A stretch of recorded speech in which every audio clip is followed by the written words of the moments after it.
binubunot ka na ka ng mustasa. Ito ay binubunot ang mustasa.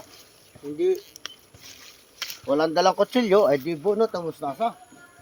Puputulin yung ugat. Ayun, malaki. Eh, Ayos sa huwag mo tapakan. Oo, ayos mo naman eh. Kay galit agad eh. Ay, tinatapakan mo pa rin dyan. Eh. Dito ka. Okay. Turo mo lang pa rin dyan. Parang nga. Kung marunong ka pala eh. Inabulaklak gusto mo. Wag.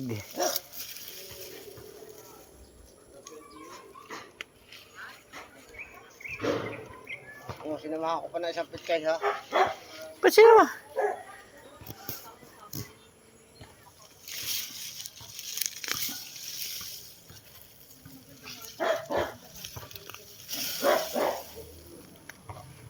Paputulin natin mamaya yung ugat. Oh. Ayan.